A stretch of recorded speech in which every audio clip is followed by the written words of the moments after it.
कर्म बड़ा या भाग्य। जी हां, आज चर्चा कुंडली के उस भाव की जो भाव अपने में बेहद महत्वपूर्ण है। मैं बात कर रहा हूं कुंडली के 9वें भाव अर्थात भाग्य भाव की। नमस्कार। भाग्य, जैसा मैंने कहा, कर्म बड़ा या भाग्य, निसंदेह कर्म भी बड़ा और भाग्य भी बड़ा, क्योंकि भाग्य बनता ही है हमारे कर्मों से। पूर्व जन्म में जो कर्म हम करके आए हैं उसी का आज हम खा रहे हैं और उसी का आज हम काट रहे हैं। और निसंदेह इस जन्म में जो भगवान ने हमें दिया है, इस जन्म में जो कर्म हम करेंगे उसका आगे वो प्रारब्ध बनेगा और वही स्वर्ण पुंज हमारा भाग्य होगा। तो आज चर्चा भाग्य पे। इसको समझिए, बड़ा बेहद और गूढ़ विषय है ज्योतिष शास्त्र का। कुंडली का 9वां भाव यह भाग्य को प्रदर्शित करता है। और यदि देखा जाए तो कुंडली के जो 9वें भाव है उसके ठीक सामने वाला भाव तृतीय भाव है, अर्थात पराक्रम, मेहनत। यानी हम जितना मेहनत करेंगे ठीक उतना ही भाग्य भी हमारा साथ देगा। आज का यह विषय लाने का जो मेरा मकसद था वो ये था कि भाग्य का साथ हमें कैसे मिल सकता है। शायद इससे हम कहीं ना कहीं अनजान हैं। कुंडली का इशारा हम समझ नहीं पा रहे हैं। भाग्यपति कुंडली के जिस भाव में जाकर बैठेंगे, निसंदेह वो इशारा है प्रकृति का कि आपको उसके हिसाब से कार्य करना चाहिए। तो आपका भाग्य निसंदेह आपका साथ बहुत हद तक देने वाला होगा। आइए समझते हैं इस विषय को। कुंडली में मैंने ये काल पुरुष की कुंडली बनाई है। आपकी कुंडली किसी भी लग्न की हो सकती है। 9वें भाव में यहां पे आप देख रहे हैं धनु राशि बनी हुई है। इसके स्वामी होते हैं देवगुरु बृहस्पति। मान लीजिए कुंडली के 9वें भाव के स्वामी देवगुरु बृहस्पति जाकर बैठे हुए हैं आपके लग्न में। तो ये क्या बता रहे हैं? यदि देवगुरु बृहस्पति अर्थात आपके भाग्यपति आपके लग्न से संबंध बना लें तो ये इस बात का इशारा है कि आपका भाग्य आपके व्यक्तित्व में छुपा हुआ है। जी हां, अर्थात आप जो सोचते हैं, आप जो करते हैं, वही आपका भाग्य, उसी में आपका भाग्य पूर्ण साथ देने वाला हो जाएगा। तो जिस भी व्यक्ति के कुंडली में राशि कोई भी हो सकती है, ग्रह कोई भी हो सकता है। मैं यहां पे एक छोटा सा उदाहरण ले रहा हूं देवगुरु बृहस्पति का। जैसा मैंने काल पुरुष का कुंडली बनाया है, देवगुरु बृहस्पति का संबंध यदि आपके लग्न से हो जाए तो आपके व्यक्तित्व में ही आपका भाग्य छुपा हुआ है। आप जो चीज को मन से चाह लेंगे, मन से करेंगे, आपका भाग्य निसंदेह आपका साथ देगा। आइए अब समझते हैं, यदि भाग्य भाव का मालिक कुंडली के दूसरे भाव में बैठा हो तो क्या करना चाहिए। कुंडली का दूसरा भाव धन, कुटुंब और वाणी का है। यह हमारे पूर्वज को भी बताता है। निसंदेह आपके पितरों की कोई इच्छा जो रह गई हो, जो पूरी ना हुई हो, यदि उसकी पूर्ति के लिए आप कार्य करते हैं तो निसंदेह आपका भाग्य पूर्ण साथ देने वाला होगा।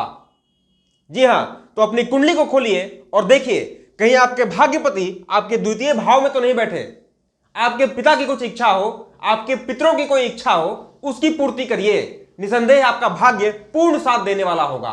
कुंडली के तृतीय भाव में यदि भाग्यपति जाकर बैठे हो तो यह क्या बताता है? देखिए, कुंडली के तीसरे भाव से हम छोटे भाई बहनों को देखते हैं, अर्थात आपका भाग्य आपके छोटे भाई और बहन है। यदि आप अपने छोटे भाई बहनों को जितना प्रेम करेंगे, जितना स्नेह करेंगे, उनके साथ जितना नम्र व्यवहार करेंगे, निसंदेह आपका भाग्य उतना ही साथ देने वाला होगा। आज के इस परिवेश में, आज के इस युग की बात की जाए तो भाई बड़े हो या छोटे, द्वेष, प्रतिद्वंद्व कहीं ना कहीं लगा हुआ है। स्वार्थ की भावना आ गई है। नहीं, प्रकृति कह रहा है कि अपने छोटे भाई को प्रेम करो, अपने छोटे बहन को स्नेह करो और फिर देखो तुम्हारा भाग्य तुम्हारा पूर्ण साथ देने वाला होगा। कुंडली के चतुर्थ भाव में यदि आपके भाग्यपति बैठे हों तो शास्त्र कहता है कि कोई भी कार्य शुरू कीजिए, माता का आशीर्वाद लेके शुरू कीजिए।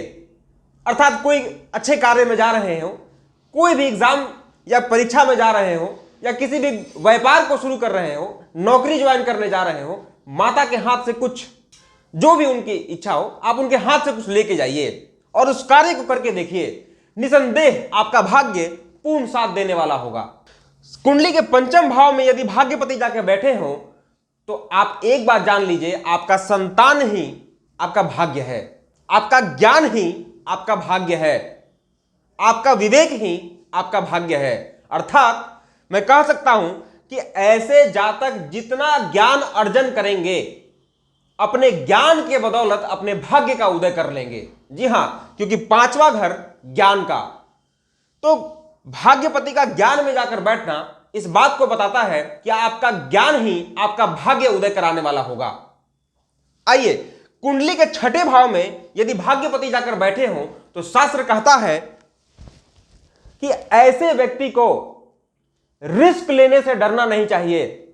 जी हां, कोई भी कार्य हो और यदि उसमें डर लग रहा हो, करें या ना करें, द्वंद्व की स्थिति हो, कहीं डूब तो नहीं जाएगा, रिस्क लीजिए। जी हां, प्रकृति का इशारा है, आपका भाग्य कह रहा है आप रिस्क लीजिए। रिस्क लेंगे, आपका भाग्य आपका निसंदेह पूर्ण साथ देने वाला होगा। वहीं कुंडली के सप्तम भाव में यदि भाग्यपति जाकर बैठे हों तो शास्त्र कहता है कि आपकी स्वामिनी अगर पुरुष है तो पत्नी, और पत्नी है और स्त्री है तो पति। जी हां, भाग्यपति यदि सप्तम भाव में जाकर बैठे हों तो आपके पति अथवा पत्नी ही आपके भाग्य है। अर्थात उनके आने के बाद आपके जीवन में आपका भाग्य निसंदेह उदय होगा। मैं एक बात और कहना चाहूंगा सप्तम भाव के विषय में, क्योंकि यह दसम भाव से 10वां होता है तो व्यापार का भी घर है। अर्थात नौकरी से ज्यादा अच्छा है आप व्यापार करें, आप नौकरी को छोड़ें और व्यापार की तरफ बढ़ें तो आपका भाग्य निसंदेह आपका साथ देने वाला होगा। आइए, यदि भाग्यपति कुंडली के अष्टम भाव में बैठे हो तो क्या फल होगा। देखिए, अष्टम भाव में कुंडली के भाग्यपति का जाकर बैठना यह श्रेष्ठ नहीं माना गया। यह भाग्य को कमजोर करने वाला होता है। भाग्य पूर्ण साथ नहीं देता, जीवन में कहीं ना कहीं रुकावटें और बाधा आती ही रहती है। कुंडली से चूंकि कुंडली के अष्टम भाव से चूंकि ससुराल का भी विचार होता है, तो ससुराल पक्ष से जुड़ के यदि कोई व्यापार किया जाए तो भी आपका भाग्य निसंदेह साथ देने वाला होगा। यदि भाग्यपति अपने ही भाव में बैठे हों तो शास्त्र कहता है आप परम भाग्यवान हैं, आप महान भाग्यवान हैं। जी हां, शास्त्र कहता है कि धर्म से जुड़िए, धर्म में व्यय कीजिए, धर्म में अपना समय का पूर्ण व्यय कीजिए, और जितना धार्मिक आप होंगे आपका भाग्य उतना ही साथ देने वाला होगा। जी हां, आइए, कुंडली के नवम भाव का स्वामी यदि दसम भाव में जाकर बैठे तो पहले तो यह धर्म कर्माधिपति योग है, और त्रिकोण का मालिक जाके केंद्र में बैठेगा तो यह केंद्र त्रिकोण राजयोग भी बनाएगा। देवगुरु बृहस्पति अथवा भाग्यपति जाकर दसम भाव में बैठे तो शास्त्र कहता है अपने पिता के सहमति से कोई भी कार्य को करिए, क्योंकि दसम भाव पिता का, कार्य क्षेत्र का, आपके व्यापार का, आपके कर्म का। जी हां, तो भाग्य का कर्म में जाकर बैठना यह खुद में बड़ा महान राजयोग है। पिता का आज्ञा लेकर, पिता की अनुमति से, पिता से डिस्कस करके किसी भी कार्य को करिए और निसंदेह आपका भाग्य आपका पूर्ण साथ देने वाला होगा। आजमा कर देखिए इसको। वही बात करते हैं कुंडली के एकादश भाव की। यदि कुंडली के एकादश भाव में भाग्यपति जाकर बैठेंगे तो क्या करना चाहिए। देखिए, शास्त्र कहता है यदि आय भाव में भाग्यपति जाकर बैठे हों अथवा आय और भाग्य का संबंध बन रहा हो तो निसंदेह ऐसे व्यक्ति को सदैव अपना आय का 2 मार्ग बना लेना चाहिए, क्योंकि एक अगर बंद भी हुआ तो दूसरा शुरू रहेगा।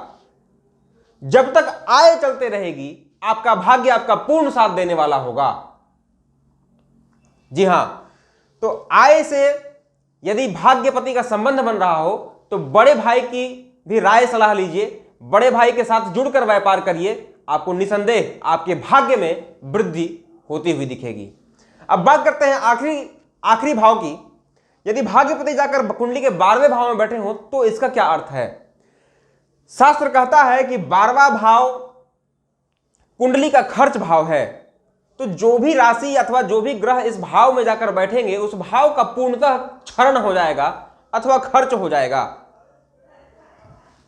भाग्यपति का यहां पर जाकर बैठना इस बात को बताता है कि जातक को अपने भाग्य का साथ निसंदेह कम ही प्राप्त होता है, कम साथ मिलेगा, क्योंकि भाग्य आपका पूरी तरीके से खर्च हो जाएगा इस भाव की नकारात्मक चीजों को संभालने में।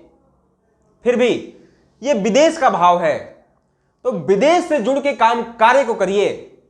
एनजीओ वगैरह होता है, विदेश से जुड़ के लोग कार्य करते हैं। जी हां, तो विदेश से जुड़कर कार्य करिए, निसंदेह आपका भाग्य आपका साथ देने वाला होगा। उम्मीद करता हूं आज का यह श्रृंखला काफी अच्छा रहा होगा, कुछ नया जानने को मिला होगा। तो आज इस श्रृंखला को समापन यही करते हैं, फिर मिलेंगे एक नई श्रृंखला में। तब तक के लिए नमस्कार।